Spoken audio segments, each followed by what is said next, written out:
kita berbicara bahwa apa yang disampaikan Pak Presiden ini memang sesuatu yang baru di mana kemudian yang namanya pengelolaan anggaran itu betul-betul memang diperuntukkan kemanfaatannya untuk publik, untuk rakyat.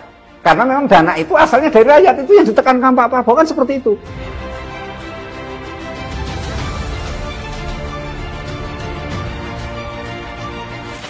Kita mau adakan perbaikan, ya biasanya dilawan oleh mereka-mereka yang tidak suka.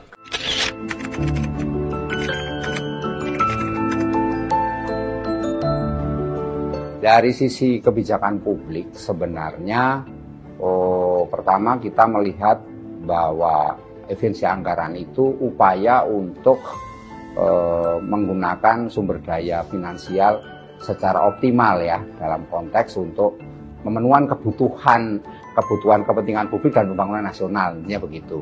Tetapi memang di dalam pelaksanaan implementasinya itu, pelaksanaan dari efisiensi itu memang lebih kepada bagaimana sektor-sektor yang dianggap tidak produktif atau sektor-sektor yang dianggap sudah tidak diperlukan lagi gitu yang biasanya harus diefisienkan, termasuk di dalamnya lembaga sebenarnya. Nah, tetapi kan di dalam istilahnya kebijakan efisiensi anggaran itu kan penggunaannya kan harus jelas, Mas.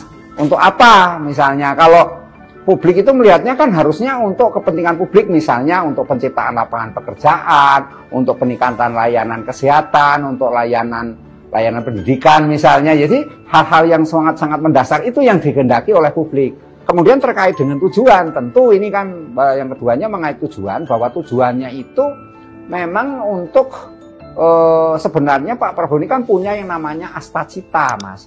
Nah, Astacita ini butuh anggaran untuk melaksanakan. Astacita kan macam-macam yang kita lihat, ada MBG, ada yang namanya cek kesehatan gratis. Nah, dari situ yang kita lihat adalah tujuannya memang sangat mulia. Karena apa? Karena penyusunan anggaran selama ini, Mas, itu kita lebih kepada sifatnya itu bottom up. Jadi diusulkan dari kementerian lembaga, dari pada ngusulin, Mas. Nah, kadang-kadang satu persoalan itu dibuatlah di split-split, Mas. Misalnya di situ ada bicara pemberdayaan, di situ bicara pembinaan, di situ ada bicara apa. Jadi sebenarnya intinya sama gitu loh. Tapi di split-split itu. Nah, inilah kemudian ketika sampai di pusat kan Kementerian Keuangan kan kadang memangkas mereka, dikurangi yang 10% lah ini. Tetapi ternyata itu juga dalam kondisi situasi kondisi keuangan yang makin menurun, kapasitas APBN menurun, memang juga sulit juga, Mas, gitu. Artinya kalau tujuannya memang sebenarnya baik. Nah, cuman itu tujuan dalam pengertian Astacita. Mau tidak mau Pak Prabowo harus melaksanakan janji kampanye Astacita ini. Kira-kira seperti itu, Mas, gambarannya.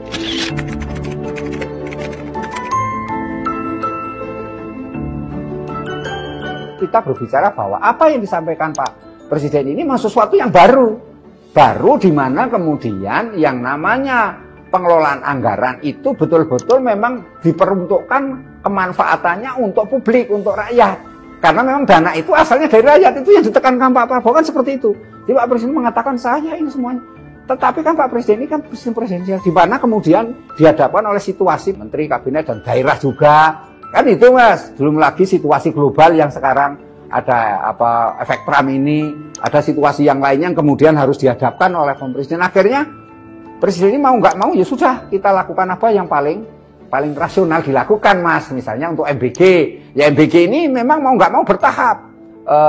Mau tidak mau kan diperluas lagi anggarannya harus untuk ini, Mas, daerah-daerah yang begitu membutuhkan. Yang kedua sebenarnya idealnya MBG itu dipraktekkan langsung kepada daerah yang kategori mengalami kemiskinan ekstrim atau daerah 3T, Mas, terluar, terdepan, dan terisolasi idealnya.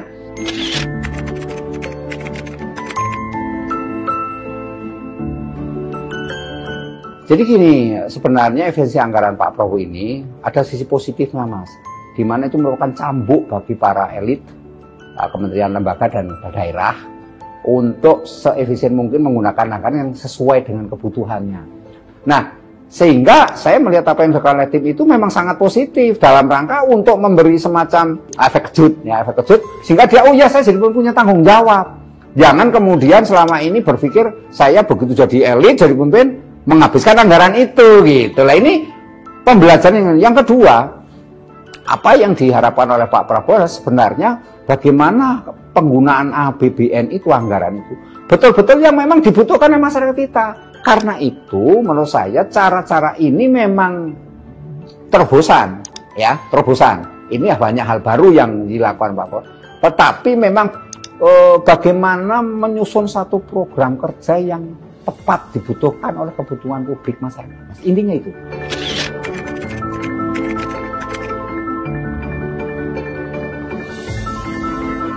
Ya, kalau saya melihat pengetatan anggaran ini pada akhirnya berdampak positif, Mas. Dimana kemudian misalnya untuk program MBG sebagai program unggulan, itu kan sebenarnya nanti bisa menggerakkan masyarakat di sekitar sekolah, Mas. Artinya selama ini MBG kan seringkali yang karena namanya lagi uji coba, lagi berproses, Mas. Itu kan selalu pikiran, oh itu karena catering yang mengatur istilahnya dapur MBG gitu kan. Sekarang sudah mulai di daerah sudah mulai dirubah oleh pelaksana di lapangan, implementator, yaitu dengan merangkul kantin-kantin, kemudian merangkul masyarakat di sekitar sekolah. Nah, dari situ Mas nanti perekonomian itu jalan di situ, Mas. Di tengah bawah, jadi uang menggelontor ratusan triliun itu langsung ke posisi di bawah, Mas. Uang tidak di atas, tidak dibuang oleh si istilah konglomerat siapa, perusahaan ini istilahnya holding company siapa, korporasi, bukan lagi, tapi langsung kepada masyarakat. Nah, nanti apalagi nanti kalau misalnya program yang namanya Operasi Merah Putih, kalau itu dijalankan, Mas, ini juga akan mendorong tentu kepada masyarakat untuk tidak lagi bergantung kepada yang namanya entah itu pinjol, entah itu namanya ya renter apalah namanya gitu ya. Sehingga semuanya dalam konteks mandiri. Masyarakat di situ ada dana desa. Dana desa ini kan selama ini pemerintah dilepas oleh pemerintah sebelumnya dilepas. Daerah terserah menggunakannya seperti apa. Sangat minim evaluasi. Kalaupun ada sanksi-sanksi itu hanya 1-2, anggap aja sebagai ini aja pernik-pernik dalam ini, Mas, dalam pelaksanaan. Tapi sangat minim. Nah, oleh Pak Prabowo ini kan supaya daripada kita sulit melakukan semacam ya sanksi kepada mereka, apalagi kemudian memberikan ya semacam hukuman yang berat misalnya karena pelanggaran-pelanggaran itu. Karena Pak Prabowo kemudian dialihkan, Mas. Kalau gitu dipancing supaya mereka untuk ini menginovasi daerah. Jadi daerah di kaitan dengan pangan, pertanian, pokoknya macam-macam kan. Di samping nanti juga ada impor yang jalan. Sehingga kita lihat dampaknya, Mas. Urbanisasi di daerah sekarang turun, Mas. Orang se-Jakarta sekarang itu turun, banyak turunnya, Mas, 20% lebih itu turun dari malah. Sekarang yang datang itu kebanyakan anak SMA, SMP, itu paling banyak SMK. Ada perkembangan di daerah. Kita melihat di daerah ada perkembangan, ya perkembangannya di mana kemudian UMKM jalan. Kan sekarang ini yang paling banyak kalau di kota besar adalah kerjaan informal, Mas. Ya bukan formal tapi informal. Nah di daerah sekarang dengan adanya kebijakan presiden mengenai mematok harga beras atau padi giling itu sekian gitu ya, lebih tinggi dari yang ada pasar itu, dan pengawasannya begitu ketat, dan tidak boleh ada free rider atau penunggang bebas, pengusaha yang nakal-nakal itu mau main, itu akhirnya kan masyarakat lebih, ya sudah kita bertani saja, karena dengan bertani itu bisa hidup, Mas. Jangan kita berpikir Indonesia nanti akan menjadi negara gelap, Indonesia ini negara yang strum undrang, topan badai. Enggak seperti itu. Justru ini merupakan pemicu tantangan kita untuk maju, untuk fight dengan anggaran yang ada. Tidak ada suatu perubahan itu tanpa ada pengorbanan, Mas. Pasti ada korban. Ya, tidak ada semua kebijakan itu, semua pihak itu puas, Mas. Karena kebijakan publik bukan untuk memuaskan publik, tapi untuk memberi keadilan kepada publik, untuk meminimalkan istilahnya perilaku-perilaku kebocoran, perilaku koruptif dan sebagainya. Maka itu dalam penggunaan anggaran itu yang transparan dan akuntabel. Karena transparan dan akuntabel itulah kemudian nanti kita dapatkan adalah satu program dan efeknya itu betul-betul untuk kepentingan publik yang luas, Mas. Itu yang paling penting di situ, Mas.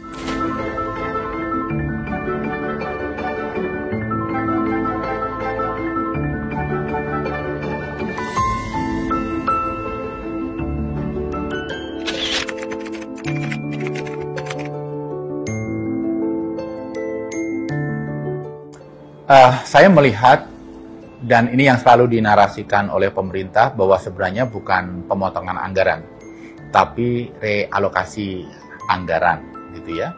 Dari beberapa hal yang sifatnya spending di bawah kementerian dan lembaga, direalokasikan untuk program-program besar yang punya dampak jangka panjang, program strategik nasional. Nah, melihat perkembangan terakhir, ketika situasi global makin dinamis, kita menghadapi tantangan perlambatan pertumbuhan ekonomi, saya rasa mekanisme dan filosofi realokasi anggaran ini perlu ditinjau ulang. Karena pemangkasan anggaran di kementerian, misalnya termasuk PUPR, kemudian pemangkasan anggaran terkait dengan meeting, perjalanan dinas, gitu ya. Jadi dalam konteks ini efisiensi bagus, tapi rasanya timingnya tidak tepat. Malah usulan saya adalah rencana semula habis-habisan mendanai Danantara, mendanai Koperasi Merah Putih, mendanai MBG, itu dikurangi. Dialokasikan untuk hal-hal seperti yang tadi kita sudah bahas.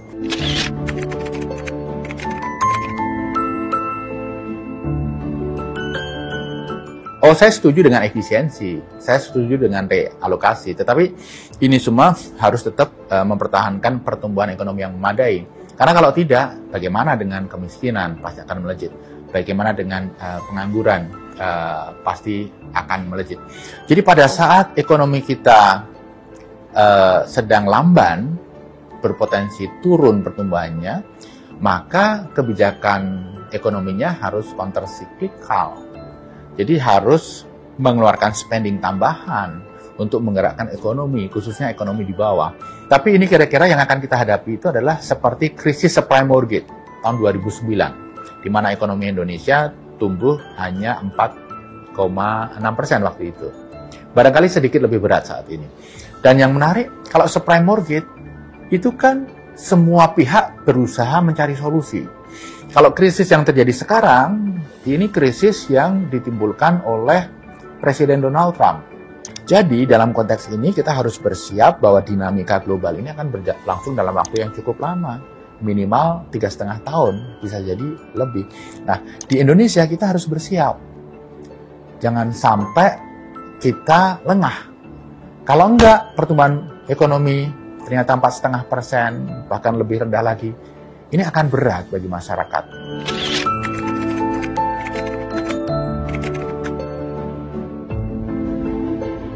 Ya, sebenarnya selama ini kan kita sudah punya berbagai instrumen untuk mengawasi efisiensi itu.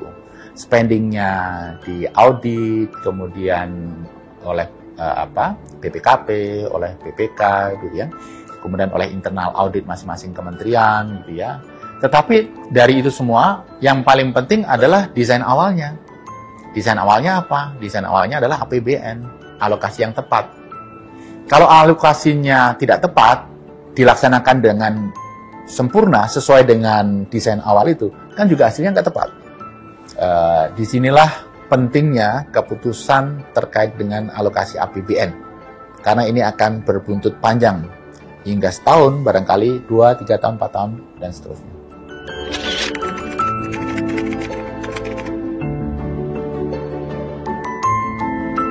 Beberapa bulan ini memberikan kita cukup banyak informasi tentang ke depan akan kita apakan.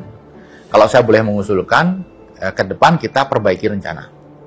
Kemudian setelah rencana diperbaiki, realistis, sesuai dengan kebutuhan, teknokrasinya benar, ini baru digeber habis-habisan. Nanti khawatirnya kita sendiri akan terjebak pada melakukan sesuatu yang mahal, yang kita nggak mampu, padahal sesuatu itu belum tentu kita butuhkan. Semua program besar pemerintah yang mahal ini harus dikalibrasi. Saya tidak setuju dibatalkan, saya tidak setuju ditunda. Kalibrasi. Misalnya koperasi merah putih. Apakah betul kita butuh 80.000 koperasi? Itu harus kita lihat. 80.000 dengan modal 5 miliar per koperasi kan 400 triliun.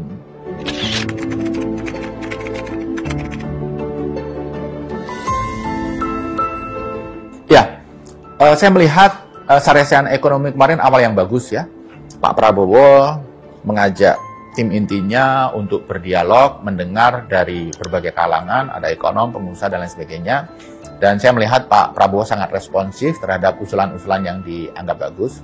Saya rasa ini adalah hal yang bagus, perlu terus dilakukan, dan perlu didetilkan. Jadi diskusi-diskusi tidak hanya di level konsep, tapi juga di ranah penyusunan kebijakan. Komunikasi terus dengan seluruh stakeholder, pengamat, ekonom, dengan pengusaha, sehingga kebijakan yang disusun itu adalah kebijakan yang benar-benar sesuai dengan kebutuhan dan sesuai dengan kemampuan. Intinya begini, perbaiki komunikasi. Ini sudah disadari oleh Pak Prabowo, beliau merasa komunikasi itu kurang bagus dan coba diimprove. Yang kedua, perbaiki teknokrasi. Kebijakan-kebijakan itu harus dijalankan dengan perhitungan yang matang. Teknokrasinya harus matang. Nah, selama ini juga masih lemah. Alhamdulillah mulai ada kesadaran di situ. Kemudian yang ketiga, perbaiki eksekusi.